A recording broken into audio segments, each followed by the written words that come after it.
Okay.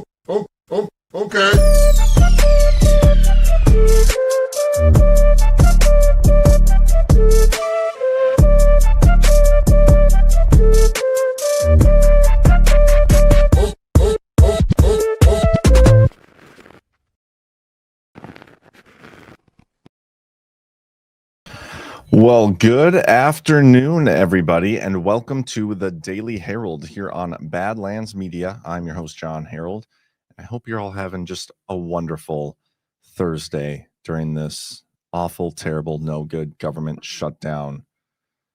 I also think it's Yom Kippur, so to those who celebrate, shalom or whatever. Yeah, weird day, weird news day.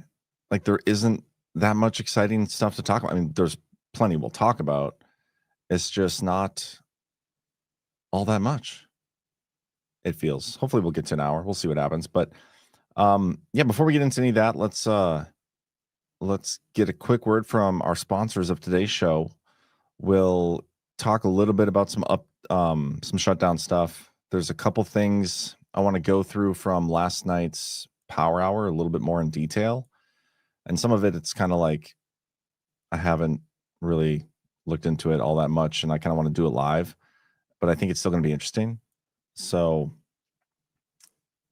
we already got one person snack. I'm saying I'm out. Was that because of my Yom Kippur comment? I apologize. Oh, we're also going to talk a little bit. Somebody said, Kale Bandy in the chat, how much money do we save for each day of shutdown? That's a good question. I think it's like billions, tens of billions. And we're going to talk about that because it does affect GDP, and there will be future, left-wing narrative ops about how GDP is down, and we'll talk about that. But first up, let's get a quick word from Rise Attire. What is the Sovereign Alliance? The Sovereign Alliance are a collection of leaders and countries that are aligned not in the vision for their countries, but against a vision that has been thrust upon them.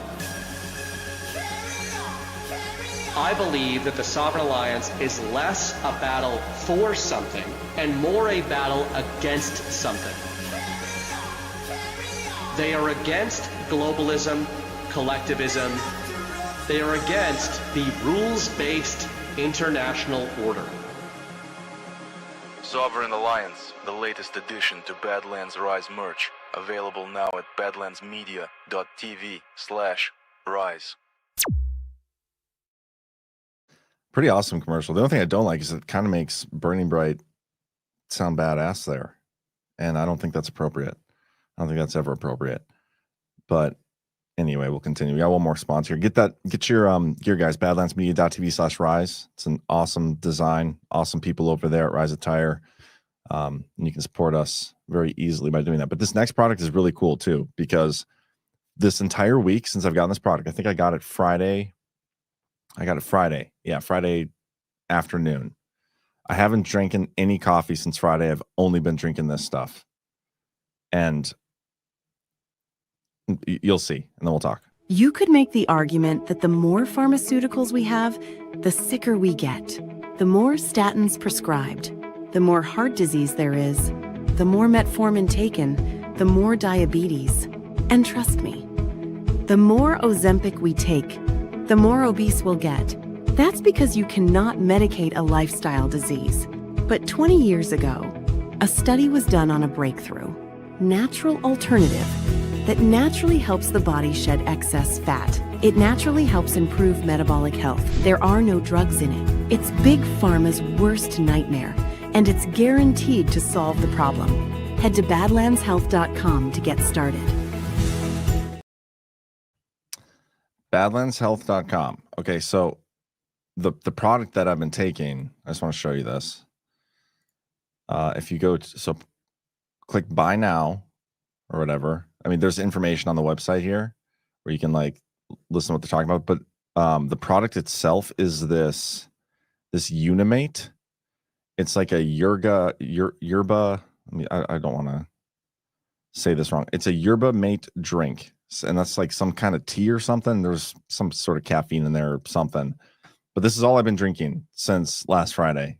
Don't drink coffee anymore, and I feel more focused and Chris Paul, I'm pretty sure, can vouch for this too. He's the one who he's like, hey, this was like 2 weeks ago. He's like, hey, have you gotten that Unimate stuff yet? Have you tried it? It's amazing. I was like, no, I haven't. I forgot to tell them that I was interested in trying products, because that's how we do things. If we're getting a new advertiser, we'll post in our chat that, hey, if you're interested in trying this product, it's a potential new sponsor, and whoever wants it will get it and try it. And I had missed it, so I finally got it in a little bit later than Chris, but since I've been taking it, it's been amazing. And so I would encourage you guys to try it out. If you're a avid coffee drinker, this might be my new favorite thing, the Unimate. And you can like do a monthly subscription. I will say, and I'm not a big fan of this, it is like if you do the monthly subscription, I think it's like a MLM type thing. And so, not to like discourage people from supporting one of our sponsors, but I would do the one-time purchase to avoid that. That's just me personally. Some people, hey, support us any way you can. You do get it cheaper if you start taking it every month, but the stuff is awesome. So highly encourage you guys to try it out. But okay, let's go through. I also want to rescind my apology earlier about my Shalom comment. It was pointed out to me that I'm not supposed to apologize, and I regret doing that. There's been no update on the Doge website. Kind of expected. No update on the presidential website, but shutdown. Let's talk where we're at. Shutdown day 2. Federal government remains shut down after a deadlocked Congress failed to reach a funding deal. Republicans and Democrats are at odds over enhanced Obamacare subsidies. And I think that is a very generous way to phrase that, because everything I'm seeing, and I did go look, they literally want to give free healthcare to illegal immigrants, the Democrats, and like huge spending increase. It's so stupid. You know what? I think there's even some clips where they got called out live on air for it. Hakeem Jeffries, I think he was on CNN. Yeah, right here. Jake Tapper. Donald Trump blessed it as well. So let me ask you about a provision that the Republicans are talking about quite a bit. I know you want to talk about, and Democrats want to talk about, extending the Obamacare subsidies, which expire at the end of 2025.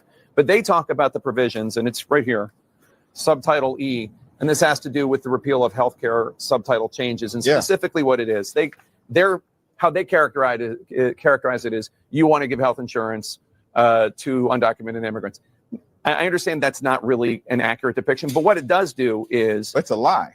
It's a lie, but what you support does bring back funding for emergency Medicaid to hospitals, some of which does pay for undocumented immigrants and people who don't have health insurance.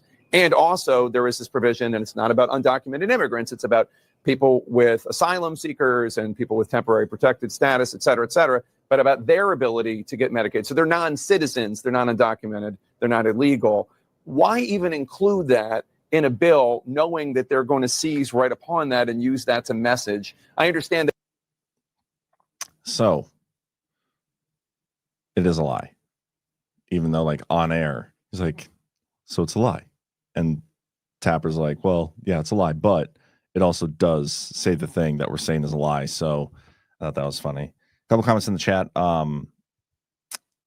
My mother, which by the way, yesterday she in the chat caused a kerfuffle by claiming she had cookies at her house waiting for me. She texted me shortly after saying she was joking about the cookies part. She didn't actually have any cookies. So that is unacceptable. But she does say, I love this stuff, talking about the Unimate. I take the fiber before eating as well. Mama Patel approved. There you go. Check it out. Richard Rohr, John, you ain't going to get that Israeli cash, brother. They're paying $7,000 per post, according to Zach. Yeah, we talked about that yesterday, Richard Rohr. You missed the show. Should have tuned in. Some people are talking about the coffee stuff. Yeah, no, I feel like so good on this stuff. I like focused, caffeinated, feel good. But okay, let's get back to this here quick. How long will it last? And this is kind of the $1 million question, the $10 billion a day question. The Senate is out for the Jewish holiday of Yom Kippur. That means the government will remain shut down at least until tomorrow, although a GOP leadership aide said the Senate is trending toward not holding votes this weekend. So the standoff could last for much longer. Who is impacted? The White House, which has said shutdown-related layoffs of federal workers are imminent, now says the firings are likely going to be in the thousands. Agencies and activities deemed essential are still open, and we're tracking which programs are affected. Is the shutdown affecting you? Tell us about it. And I think Carolyn Levitt was out there today. Let me find that clip, because she was talking about how many people would be affected by the firings. Shutdown. Here we go. Can you give us an estimate? Can you give us an estimate on the amount of federal workers that the Trump administration wants to fire during the government shutdown? Are we talking hundreds? Are we talking thousands? Look, it's likely going to be in the thousands. It's a very good question, and that's something that the Office of Management and Budget and the entire team at the White House here, again, is unfortunately having to work on today. These discussions and these conversations, these meetings would not be happening if the Democrats had voted to keep the government open. Can you give us Likely in the thousands. And this is what Trump posted. He posted two big posts that I want to talk about. This one's the first one. The Democrats want to give your healthcare money to illegal aliens and open our borders to the criminals of the world. A deadly combination because everybody will come. But then the biggie here. I have a meeting today with Russ Vought. He of Project 2025 fame. And remember how the left like totally freaked out about the Project 2025 stuff back pre-election. To determine which of the many Democrat agencies, he doesn't say executive branch agencies, he says Democrat agencies, most of which are a political scam. Totally agree. He recommends to be cut, and whether or not those cuts will be temporary or permanent. I can't believe the radical left Democrats gave me this unprecedented opportunity. They are not stupid people, so maybe this is their way of wanting to quietly and quickly make America great again. And this is kind of what we've been wanting, is what Russ Vought has promised he would do in the lead up to the shutdown. Is we now have the opportunity to go in there, and instead of giving these people furloughs and letting them come back, each agency which provided their contingency plans, which had to be approved by the OMB and Russ Vought, and it wasn't even that. It's like, hey, submit your contingency plan of which workers you deem essential, and then we're going to go through it and tell you whether or not it's right, and then give you your plan back with the actual workers that are deemed, essential. Then everybody else, like, why do we have them? If they're not deemed essential workers, why do we pay for them in the first place? Why do we need them? And now we're going to go through and do a legitimate reduction in force. This is what we've been talking about for a full week now. But this part right here, the unprecedented opportunity. I love this quote, this comment from Trump, because it reminds me of a former post that he made back in like 2023. And if you look at our government, we've talked many times, especially here on Badlands, about how everybody there is illegitimate. It's all fraudulent. The election system's fraudulent. It's all a scam. There's all this fraud, waste, and abuse that everybody's been pointing to. It's all over. It's an epidemic in our government of fraud, waste, and abuse. And so when he says this unprecedented opportunity, it made me think of this post from Trump.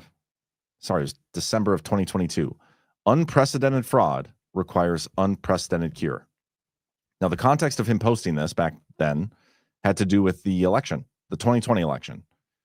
And we've talked about this post many times because there needs to be something done. You can't just tell me that, okay, Trump had the election stolen from him, but there's no constitutional remedy for it. So too bad. And so we were talking about this. Like, yeah, there's unprecedented fraud here. They stole an election. We need to fix that. We need to cure that.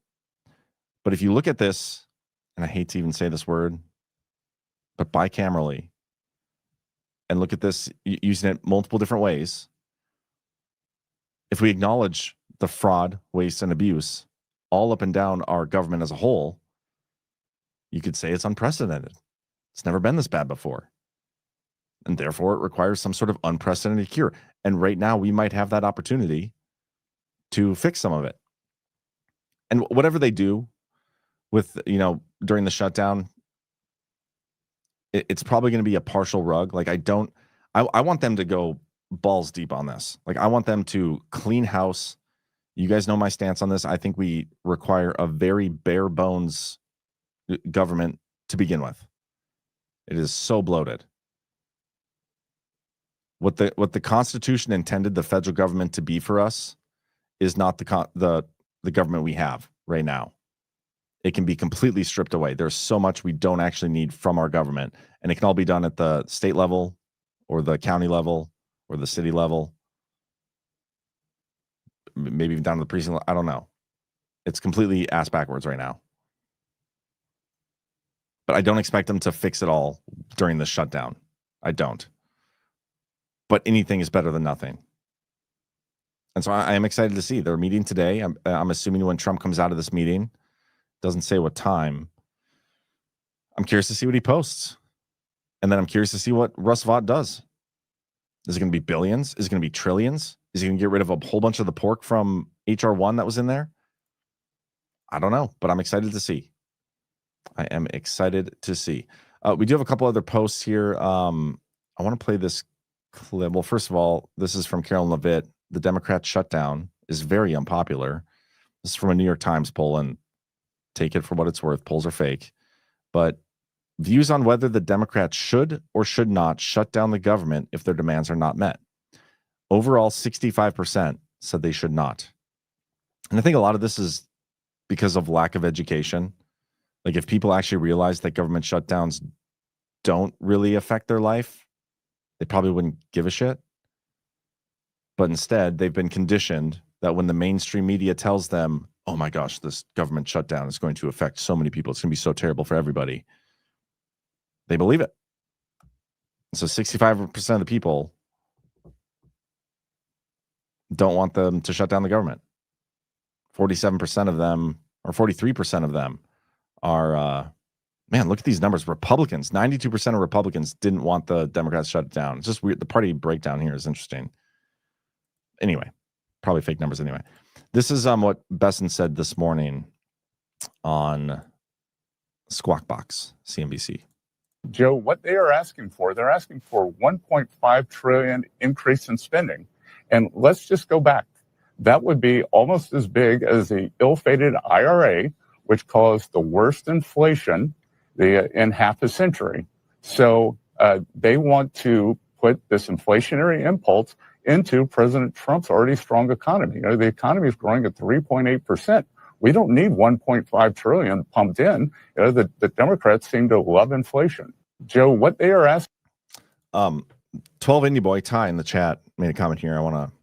It's a good point. John, essential is just for minimum required for mission essential functions, not what would be needed for all services.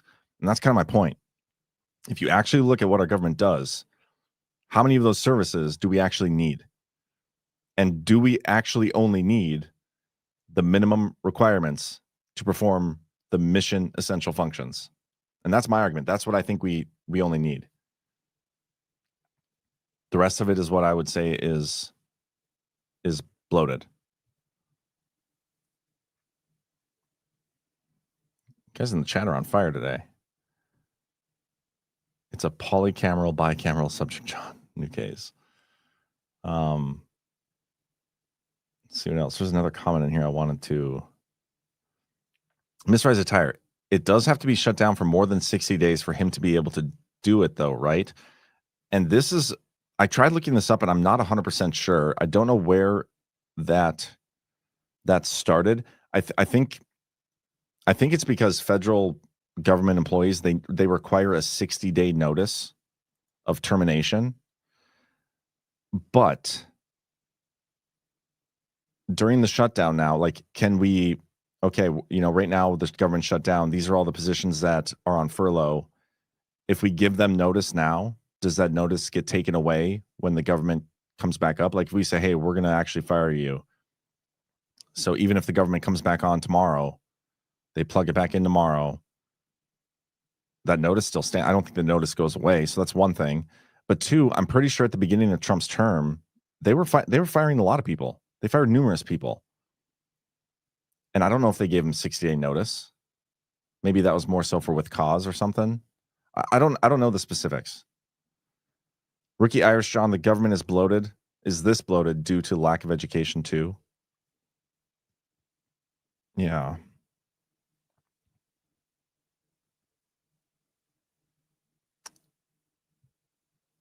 St. Pete 70. John says balls deep. Next, he plays the Besson clip. Signal much? I see what you did there. That's funny.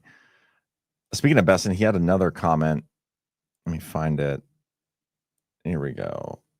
I don't have the clip of it, but I have the story. So Treasury Secretary Scott Besson says the U.S. GDP could take a hit from the government shutdown, and he's right. It's going to, but it's not a bad thing. The quotes are, "This isn't the way to have a discussion shutting down the government, lowering the GDP." Besson said during a Squawk Box interview, "We could see a hit to the GDP, a hit to growth, and a hit to working America. Growth in the U.S. has been on an upward trajectory over the past 2 quarters after the economy slogged through the early part of the year.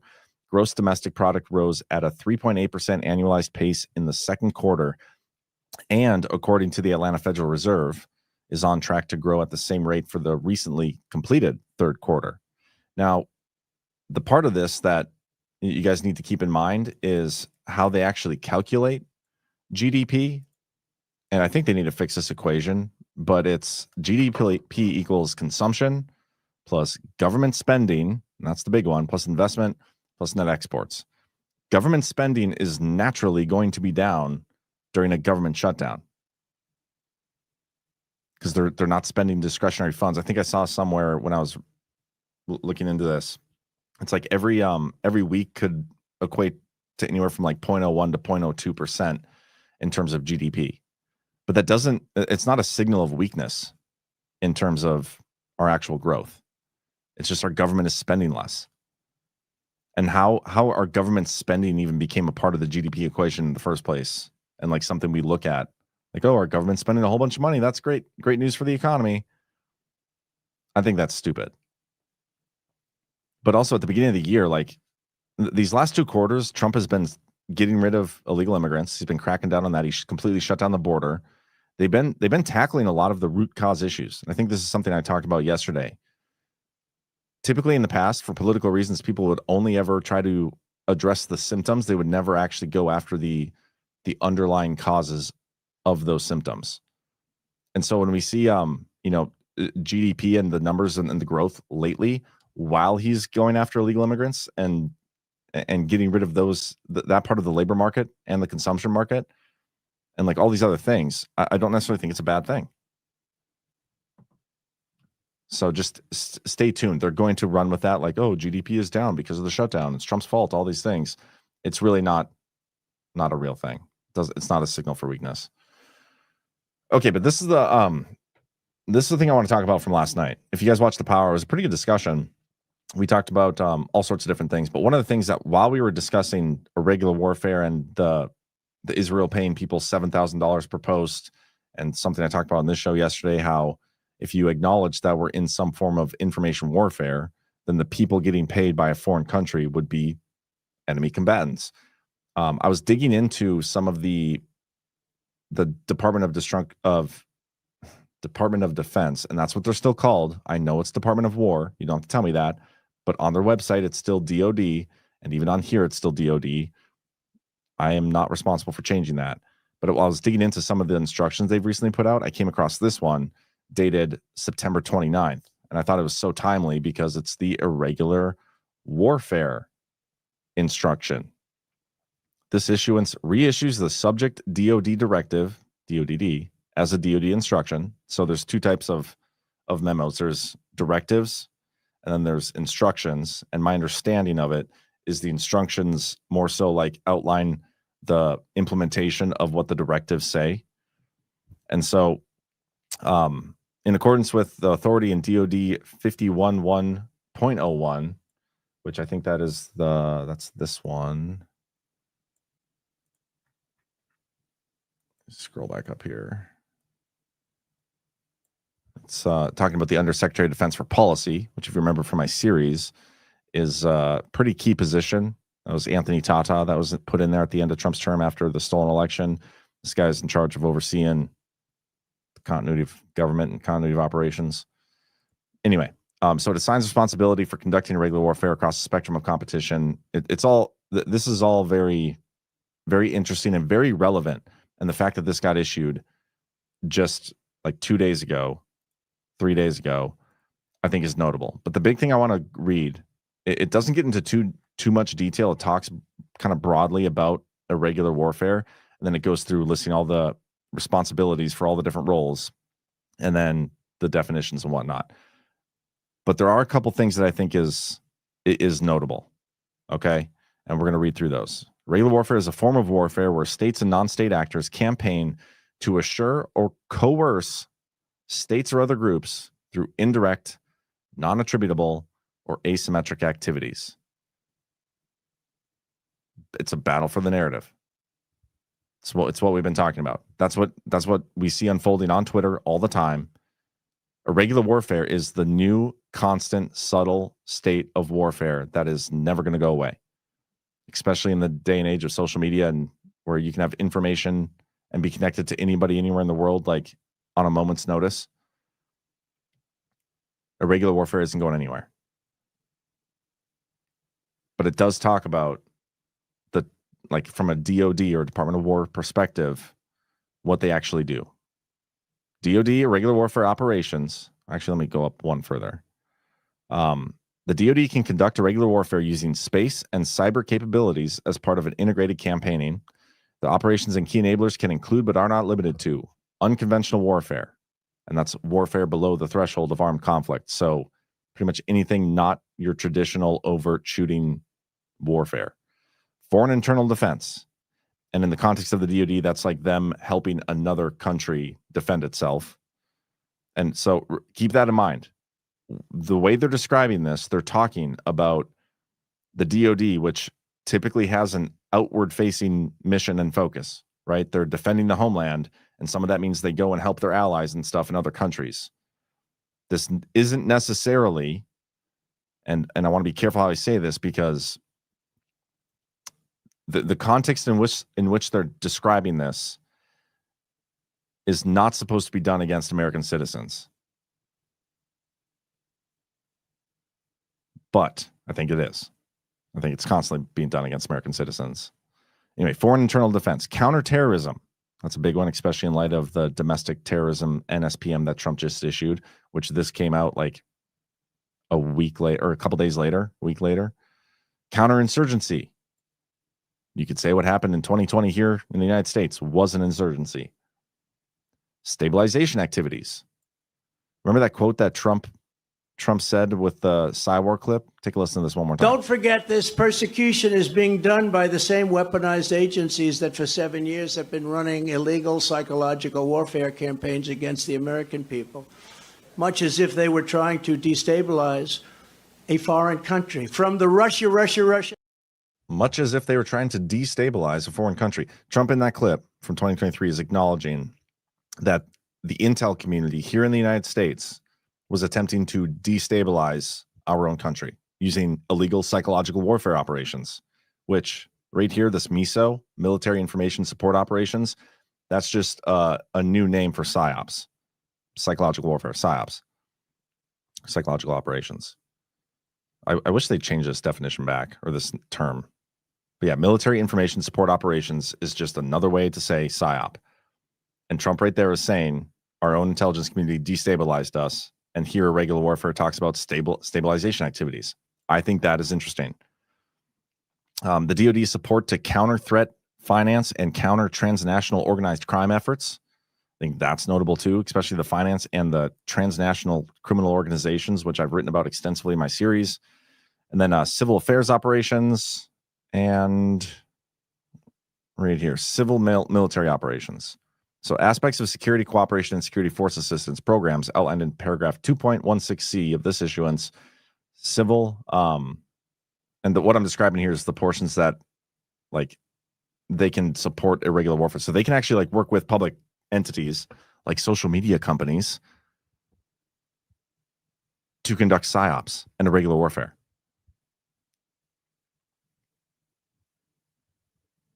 And right here, operations in the information environment, in addition to military information support operations. I think this is signal because of the timing, because of what it is, because of the stuff in here. I mean, to me, this shows we're over the target, and I haven't even finished reading it. I've been like going through every time I come across one of these different directives or instructions. I go and read through that and try to find relevance. But it's super interesting in light of everything that we've been talking about, and especially the stuff that Trump has said directly over the past couple weeks. When he was in front of all those generals at Quantico and was talking about the invasion in our own cities, it's almost like a foreign country's invaded us. Like, that is the commander-in-chief acknowledging that we are being like attacked from within. The threat is really from within. So what does it really mean when you have a Department of Defense? They're being called up and sent to Oregon and sent to these places. How do you combat that? You have to use the military. And we're just getting more information and more confirmation that we're over the target with who that enemy really is, and how Trump is fighting it. And just some of the stuff in here, I think it's worth reading. I'm going to post this in the chat for you guys. I think it's relevant, and I'll go through this more in more detail, and we'll probably discuss it again on Saturday on the Power Hour when I have more time to process and digest. But it's all the things we've talked about. Alongside allies and partners, the DoD maintains the capability to erode an adversary's legitimacy, influence, and political wills. Irregular warfare actions can involve bolstering the legitimacy, influence, and political will of allies and partners engaged in a political struggle. And so just think of, in terms of what Trump was up against here domestically, like there's a color revolution, an insurgency of sorts, conducted against him in 2020. And he somehow not only had to like deal with that, but then while he was gone, that right there, while Trump was gone, that was the real battle for legitimacy. If you think about it, over the 4 years that Biden was the placeholder president, the auto pen, there was a huge information war going on, and it was all about legitimacy. It was delegitimizing the Biden administration while building up Trump for the comeback, creating that consensus, manufacturing that consensus for him, around him. It's all just so interesting. And once you recognize it, it's I don't know. You can't unsee it. Just gonna see what you guys say in the chat. And he spoke like Patton yesterday. Yes, he did. Stabilization activities. Yeah, that is this whole thing is, I think, just notable. Ty 12 Indie Boy says, I didn't do PSYOPs at the MISO in the Marines. It was just information support data. And this is the one thing, like, I don't actually have any military experience. And when it comes to this stuff, I wish I did. I wish I had more direct knowledge of how this stuff works, because it's one thing to read about it and study it and form an opinion around this information, but to not have the actual context of doing it. I acknowledge and I know that I'm lacking that.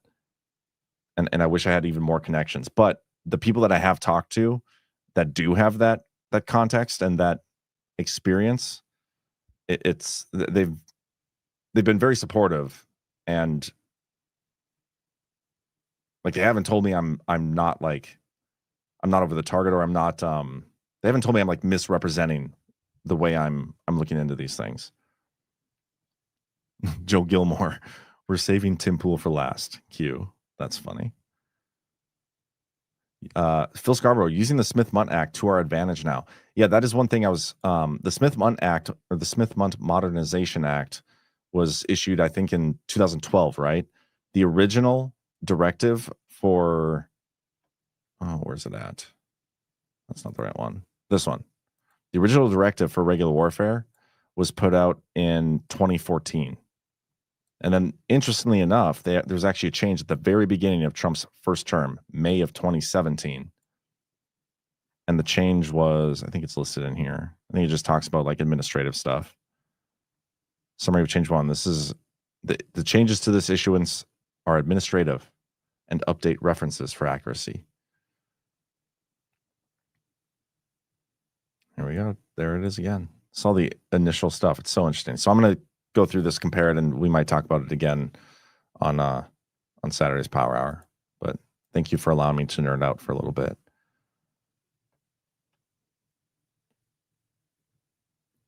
Here we go. FBI director. We're going to go through some more news stuff. So I'm going to move on from that unless you guys have any questions specifically. But FBI Director Kash Patel ends Bureau's partnership with the ADL, calls out Comey-era ties. And there's a quote here. Comey disgraced the FBI by writing love letters to the ADL and embedding agents with an extreme group functioning like a terrorist organization and the disgraceful operation they ran spying on Americans. That was not law enforcement. It was activism dressed up as counterterrorism, and it put Americans in danger, Patel told Fox News Digital. That era is finished. The FBI formally rejects Comey's policies and any partnership with the ADL. His ties to the ADL date back years. Speaking at the ADL National Leadership Summit in Washington in May of 2017, I think he was still working for Trump back then. He professed his and the FBI's love for the organization, recalling a 2014 speech he described as a love letter to the ADL. He praised the group for advocating fairness and equality over a century, and ended his remarks declaring, "Love the FBI." The ADL has recently come under fire from Elon Musk and Republican lawmakers for labeling the conservative group Turning Point USA, founded by Charlie Kirk, as an extremist organization. Criticism prompted the ADL to remove its entire glossary of extremism and hate on Tuesday. Elon Musk accused the FBI of relying on the ADL's definition to target conservatives. The FBI was taking their hate group definitions from the ADL, which is why the FBI was investigating Charlie Kirk and Turning Point instead of his murderers. Posts on X, later calling the ADL a hate group. Yeah, that is, I mean, that whole story is ridiculous. From top to bottom. The fact that they were using that definition. And it just goes back to like what they were doing back when Biden was in office, targeting churches and moms and school boards, and the whole thing is insane. Top national security official fired from Virginia U.S. Attorney's Office following criticism over ties to Lisa Monaco. Michael Benarai was informed of his termination on Wednesday, just hours after investigative reporter Julie Kelly posted on X highlighting his past role as a senior advisor to Monaco. Kelly described Monaco as having helped manufacture the Russiagate hoax, prosecute 1,600 Americans who protested Joe Biden on January 6, including unlawfully using 1512C2 and trying to throw President Trump in jail. He's a 20-year veteran of federal law enforcement. It's good they're going after deep state stuff. I feel like they should already know who these people are. Like the fact that that guy was still in there is kind of nuts. Anyway, Trump administration has canceled $8 billion in climate funding. They froze $18 billion for New York projects. This is coming from Russ Vought, by the way. This is his Twitter post. Roughly $18 billion in New York City infrastructure projects have been put on hold to ensure funding is not flowing based on unconstitutional DEI principles. More info to come soon. Then he goes on, nearly $8 billion in Green New scam funding to fuel the left's climate agenda is being canceled. More info to come. Did you guys see the Pope yesterday and like blessing the ice or something? I'm gonna find this clip. Yeah, check this out.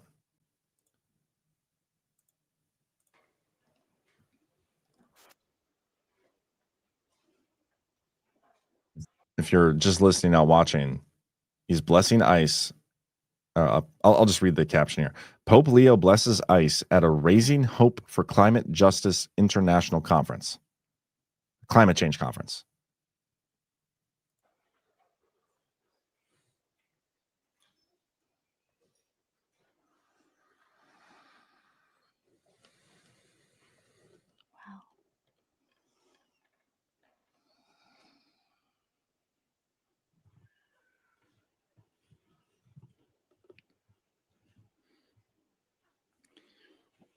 Lord of life, bless this water.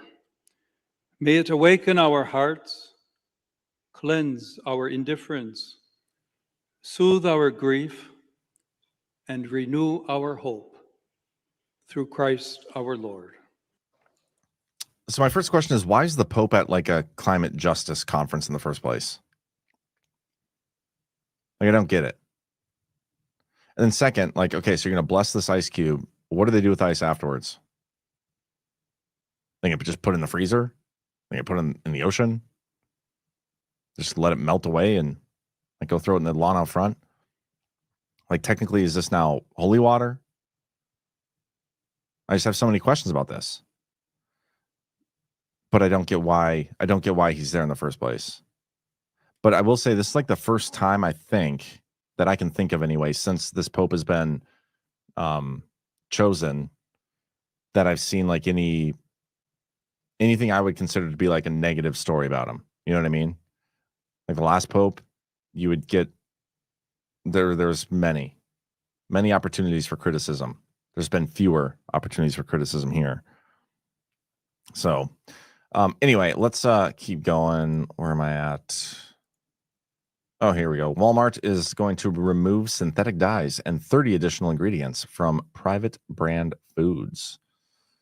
The reformulation affects all Walmart U.S. private brands, including Great Value, Market Side, Freshness Guaranteed, and Better Goods. The move aligns with the FDA's push to phase out petroleum-based dyes and shift the industry toward natural alternatives, a win for the MAHA initiative led by HHS Secretary RFK Jr. And these are all the list of dyes that are being removed. Red 3, 440. These are all good. It's great stuff. Nice to see. There's a judge that ruled Sigal Chattah is not validly serving as Nevada's acting U.S. attorney. A federal judge ruled Tuesday that one of Nevada's most outspoken conservatives is not lawfully serving as the state's acting U.S. attorney, with the court finding that the personnel maneuvers used to keep her in the role violated federal vacancies law. So this is another one of these federal judges trying to impede upon Trump's agenda. I think it's ridiculous. The judge, David Campbell, disqualified Chattah from supervising the prosecutions of 4 defendants who challenged their indictments after the Justice Department designated her as acting U.S. attorney. He outlined 3 paths forward. The president could appoint a temporary acting U.S. attorney under strict federal requirements. Nevada's federal judges could appoint someone to the post, or the president could nominate a permanent U.S. attorney and seek Senate confirmation. We'll see what happens there, but still noteworthy. Joe Lang has a nice little post here about gold and silver. Gold and silver are down. He thinks they're going to shoot back up. Not financial advice, but if you haven't yet, now's a buying opportunity, badlandsgold.com. But I encourage you to go check that out. Bitcoin, by the way, has soared back. I think it was earlier this week. It was like under 110,000. And I told you then, not financial advice, but now might be a good opportunity to get some of this, because right now it's back up. It's up to 119 earlier, like just before the show was at over 120,000 again. So yes, it goes up and down, but when it goes down, those are all buying opportunities. Let's see what else I got. Oh, I thought this was kind of interesting. Somebody tagged me on Twitter. I don't remember who it was, so I'd give you a shout out. But there's an article out here from the Brownstone Institute, Jeffrey A. Tucker, The Coup, the Calamity, and the Conspiracy. And he talks about an article that I think you guys may be familiar with. The rest of history, the Russia scam, impeachments, blah, blah, blah. 2 fascinating unknowns. First, recall that Trump fired James Comey, head of the FBI, throwing all Washington into a panic. The man at the Department of Justice was tasked with the job was Rod Rosenstein. He had a sister, Dr. Nancy. I don't really care about any of this. The second plan was to replace Trump as president with a new head of state, General Terrence John O'Shaughnessy. A 2020 story in Newsweek taken down after the second Trump inauguration explains. According to new documents and interviews with military experts, various plans. He's talking about this article. Inside the military's top secret plans if COVID cripples the government. I'm actually kind of surprised if this article is actually taken down. And it wasn't, so I don't know what the hell he's talking about. It's still there, and this is not the archived link, so that's silly. Anyway, I thought it was interesting that guy was writing about it. I don't know if I have much else. Taiwan has rejected the U.S. proposal for 50-50 chip production. It says trade talks focused on tariffs. They're not going to accept Washington's proposal to locally manufacture half the chips it currently supplies to the U.S., the island's top trade negotiator said. So I don't know if they really have a decision in that. Like, the United States can just go to a different chip manufacturer and be like, okay, well, we'll do business with you instead. I know after, the DoD purchased MP Materials, and then the U.S. government got a 10% stake in Intel, and there was talk about the U.S. government also getting stakes in other chip manufacturers, and nothing's really come to fruition yet, but I expect there to be more. I don't know how many, but when we saw that article, I think we may have talked about it last night or yesterday on this show, for sure last night, where the Trump administration has hijacked Biden's CHIPS initiative, which was actually Trump's initiative in the first place. I think because of that, we're going to see a lot more of these public-private partnerships and actual investments. Trump Jr. dismisses crypto conflicts of interest, says dad's not checking blockchain ledgers. Donald Trump Jr. Wednesday dismissed criticism that a crypto venture tied to his family and any potential conflicts of interest as his firm, World Liberty Financial, seeks global investors. I think there's legitimate questions that could be asked and legitimate criticisms that can be put forth regarding some of the deals we're seeing unfold and the ties to the Trump family. And now whether or not Trump is actually involved in that, maybe it is nothing. If it's just like his family taking advantage of political opportunity because of their relation to Trump, I don't think Trump is doing anything corruptly. So, don't get me wrong here. But when we see Jared Kushner's firm signing billion-dollar deals with Saudi Arabia and Qatar to purchase EA Sports and stuff, the video game, and that's just one of them. There's multiple different examples like that. I think it's fair to ask questions. What's going on here? Why, how come John Herold from Bismarck, North Dakota is not getting the opportunity to become an investor with EA Sports? You know what I mean? So I think some of those criticisms are fair to put forth. You can't be afraid to do it just because our guy's in office. This is kind of good news. The government shutdown is likely to cement additional Fed interest rate cuts. So we had our first cut on the 17th of September. I think in the middle of this month, we're going to have our next board meeting where they're going to vote to cut. It was already very likely. I think, 88% chance. Or no, that's for a future month.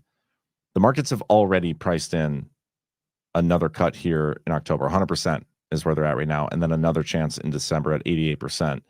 And because of the shutdown, that affects the data that the Fed board is actually going to get, which they use for their decisions.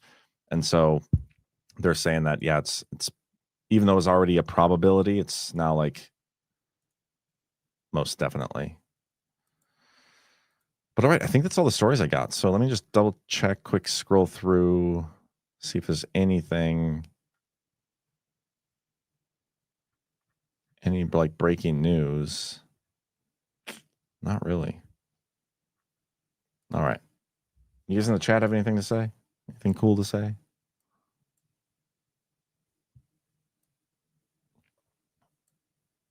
Richard Ward, John, but his firm was in business before the operation started. Yeah, I mean, a lot of these were.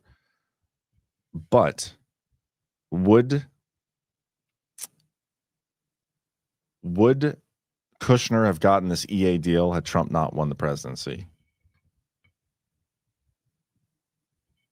You know what I mean? Again, legitimate criticisms, legitimate questions. A couple rants here. 12 Any Boy, live digs are the best. Thank you. Ty, good to see you. Look forward to seeing you at GART. S2G109. Hey, John, I made a mistake last night. The politicians lose pay in California, not fines. They were making money on stalling on a balanced budget in California. Yeah, I haven't had a chance to actually read into that, but I still will. Fatman79. Even infantry Marines are considered non-essential personnel on snow days on Virginia bases. Snow days are such a funny concept to me. Because for us, snow days it is blizzarding outside. It is freezing cold. And you literally cannot drive your car down the road to get to school, because the snow is that high. But then in like other states, we're expecting to get half an inch of snow, and it'll probably melt by the end of the day anyway, but we can't go to school because of it. It's just crazy. Deputy Chief 32 says, at Deadwood, John, down money, good show. Phil Scarborough in the chat says, did we talk about the Weissman investigation reopening? I don't know if I saw that. Oh, and you know what? I did not check just the news.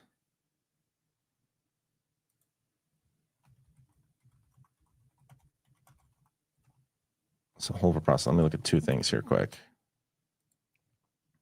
Normally I go to just the news for all this stuff. I don't see anything about the Weissman investigation anywhere. And just a quick like AI search, there's no credible or recent information to indicate that the Andrew Weissman investigation has been officially reopened. So if you have a link for that, Phil, I'd appreciate it because I'm not seeing it. Oh, here we go. Asking you shall receive. Ed Martin DOJ. This is new from yesterday from Catherine Herridge. Director DOJ Weaponization Working Group sets October 7 deadline for Andrew Weissman to provide answers and records about a 2016 plea agreement described as the largest foreign bribery case in history. The 2016 Olderbrecht plea diverged from what the department did in other closely contemporaneous matters that Weissman supervised. Weissman did not respond to questions about his compliance with the deadline, DOJ requirements for disclosing potential conflicts of interest and apparent irregularities in the plea that have reportedly frustrated victim efforts to seek restitution. Additional parties were also copied on my request for comment. So I'm not even sure what this is having to do with, but I'm going to look into this because that is interesting. That guy definitely needs to be, like, that guy definitely committed some crimes, in my opinion. He was the one who basically ran the entire Mueller special counsel, put together the entire report. Mueller had no idea what he was doing. His dementia was already kicking in by then. Anyway, that's all I got for you guys for today. So I hope you guys have a great rest of your Thursday. I will be doing my show tomorrow, but it may be pre-recorded. Just FYI. But other than that, you guys have a great rest of your day, and I will see you tomorrow. And then again, Saturday for the DPH with Chris Paul, and then Sunday for the narrative with Burning Bright. Oh, one more rant that came through. Keith O'Higgins, if it was a female pope, would she be accused of retaining water? Oh, you're funny, man. All right, catch you guys later. Have a great rest of your day. Hit that thumbs up.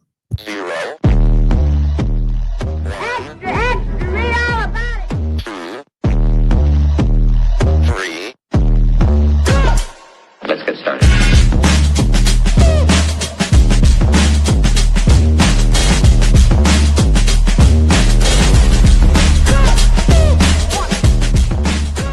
That's what she said. Oh, that's real good. Why they stopping me? Stopping me.